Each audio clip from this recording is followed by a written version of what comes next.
Hello friends, हमारे YouTube channel पर आप सभी का स्वागत है। आज हम बायोलॉजी की लगभग 10 क्वेश्चन कवर करने वाले हैं, most important TGT PGT exam संबंधी।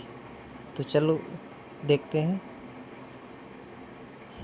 पहला क्वेश्चन है आप सभी के साथ, which of the following is absent in plant cell, यानी कि प्लांट सेल में एब्सेंट होता है। Cell wall, plastid, centriole, large centriole vacuole, यानी कि इसका जो आंसर है सेंट्रियोल नहीं पाया जाता है प्लांट सेल में। ठीक है, इसका डिस्क्रिप्शन दिया गया है कि बताया गया है, पादप कोशिका में तारक केंद्र यानी कि सेंट्रियोल अनुपस्थित होता है। तारक केंद्र केवल एनिमल सेल में और कुछ निचली पादप कोशिकाओं में मौजूद होते हैं। तारक केंद्र या सेंट्रियोल लघु सूक्ष्म नलिकाओं टिप्लेट के 9 सेंटों से बना होता है, जो एक सिलेंडर में व्यवस्थित होते हैं। एक कोशिका विभाजन के दौरान माइटोटिक स्पिंडल की स्थिति को व्यवस्थित करते हैं। पौधों में एक कठोर कोशिका भित्ति होती है, जो कोशिका विभाजन के दौरान स्वयं ध्रुवी बनाने वाली सूक्ष्म नलिकाओं को व्यवस्थित कर सकती है, इसलिए पौधों में तारक केंद्र एब्सेंट होता है। यहाँ पर नीचे ये चित्र के माध्यम से बताया गया है, चित्र देख लीजिए। ये तो प्लांट सेल का चित्र है। प्लांट सेल का चित्र है। इसमें वैक्यूल होता है, न्यूक्लियस होता है, एंडोप्लाज्मिक रेटिकुलम होता है, राइबोसोम होता है, क्लोरोप्लास्ट होता है, गोल्गी अपरेटस होता है या गोल्गी बॉडी। इसमें प्लाज्मा झिल्ली पाई जाती है, दोनों में साइटोप्लाज्म होता है, दोनों में। अंतर इतना होता है इसमें कि सेंट्रियोल नहीं पाया जाता है प्लांट सेल में, जबकि एनिमल सेल में पाया जाता है। ठीक है, देख लीजिए। अगला क्वेश्चन देखते हैं। इसके बाद अगला क्वेश्चन है, खाली स्थान लगभग सभी पादप कोशिकाओं में नहीं मिलता है। इसका भी आंसर वही हो जाएगा, तारक केंद्र। ये बड़ी रिक्तका तो मिलती है, बड़ी रसदानी मिलती है। 17 S राइबोसोम पाए जाते हैं, ठीक है, प्लांट सेल में, और 80 S राइबोसोम भी पाए जाते हैं। इसके बाद दूसरा क्वेश्चन देखते हैं। अगला क्वेश्चन बताता हूँ जो हर बार आता है। हाँ, ये वाला क्वेश्चन पूछा था, निम्नलिखित में से कौन सा कोशिका झिल्ली का एक घटक नहीं है। यानी कि जो कोशिका झिल्ली, जो सेल मेम्ब्रेन होती है, प्लांट सेल की सेल मेम्ब्रेन होती है, उसमें कौन कौन से घटक कंपोनेंट होते हैं, उसके बारे में चर्चा की।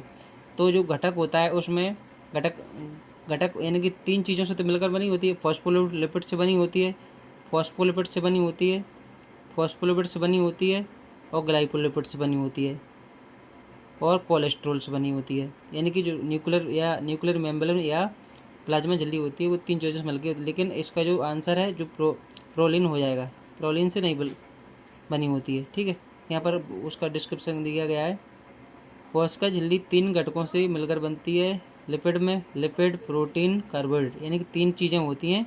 तो लिपिड 3 प्रकार के होते हैं, फॉस्फोलिपिड, ग्लाइकोलिपिड और कोलेस्ट्रॉल। प्रोटीन होता है, कार्बोहाइड्रेट भी होता है। प्रोलिन एक प्रकार का प्रोटोजेनिक एमिनो अम्ल है। ठीक है, एक ये वाला question very very most question है। ठीक है, और आगे वाला क्वेश्चन देखते हैं।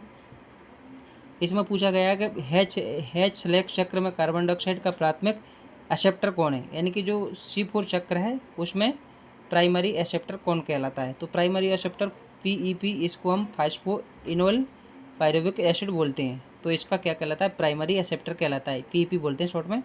H7 स्लेक चक्र को C4 साइकिल के नाम से भी जाना जाता है। C4 कार्बन स्थिरीकरण में कार्बन डाइऑक्साइड स्थिरीकरण का प्रथम एक 4 कार्बन वाला यौगिक है, जो OOE होता है। CO2 का प्राथमिक स्वीकारकर्ता फास्फोइनोल पायरुविक अम्ल कहलाता है, जिस चक्कर बनाया गया है C4 चक्र। ठीक है, तो अगला क्वेश्चन देखते हैं, वेरी वेरी मोस्ट। ये हर बार आता है, पिछली बार भी आया था एम्पिटेट वर्गिक में, 2023 वाले में आता है। निम्नलिखित में से कोशिका का ऊर्जा घर कहा जाता है। लाइसोसोम को, स्पेरोसोम को, माइटोकॉन्ड्रिया को, क्लोरोप्लास्ट। तो इसमें हम लाइसोसोम को आत्महत्या की थैली कहते हैं, स्पेरोसोम को नहीं कहेंगे। इसमें स्पेरोसोम नहीं होगा। माइटोकॉन्ड्रिया को हम ATP, इसलिए माइटोकॉन्ड्रिया को ATP का उत्पादन होता है, इसलिए हम ATP का उत्पादन होता है, इसलिए हम इसको क्या कहते हैं, कोशिकाओं का ऊर्जाघर कहा जाता है। ठीक है, क्लोरोप्लास्ट क्या करता है? क्लोरोप्लास्ट प्रकाश संश्लेषण में सहायता करता है, भोजन बनाने में हेल्प करता है। माइटोकॉन्ड्रिया को कोशिका का पावरहाउस कहते हैं क्योंकि ये एटीपी का निर्माण करता है। इस प्रक्रिया को ऑक्सीडेटिव फास्फोराइलेशन कहते हैं तथा एटीपी की ऊर्जा के सिक्के कहा जाता है।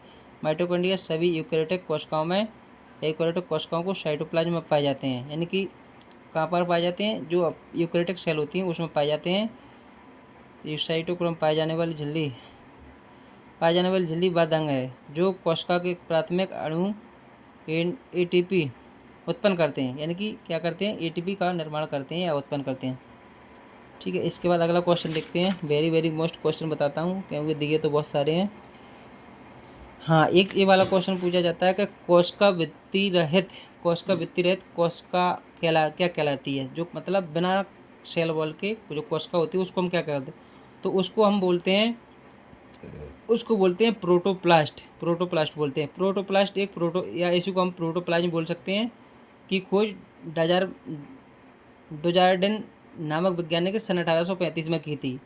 यह क्या है? यह स्वच्छ रंगीन चिपचिपा द्रव होता है। यह लचीला और कणकामय दिखाई देता है जिसमें कोशिका भित्ति नहीं होती है। यह बारी उत्तेजनाओं से अनुक्रिया करता है। क्लोरोप्लास्ट एक हरे रंग के लावक होते हैं। इनकी खोज सिम्पर नामक वैज्ञानिक ने की, इसलिए पत्तियां और पौधों कुछ भाग हरे दिखलाई पड़ते हैं। काय के कारण? क्लोरोप्लास्ट या हरित लावक के कारण पत्तियां हरे दिखाई देती हैं। क्रोमोप्लास्ट क्या होता है? एक क्या है? एक पिगमेंट होता है। इसमें कलर होते हैं, केवल हरे रंग को छोड़कर सभी रंगों को प्रदान करता है।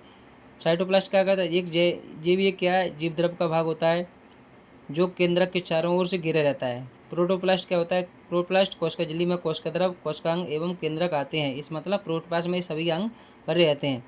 कौन कौन से अंग भरे रहते हैं? कोशिका झिल्ली, कोशिका द्रव, कोशिकांग एवं केंद्रक आते हैं। इसे जीव द्रव भी कहते हैं। इसमें कोशिका भित्ति नहीं पाई जाती है।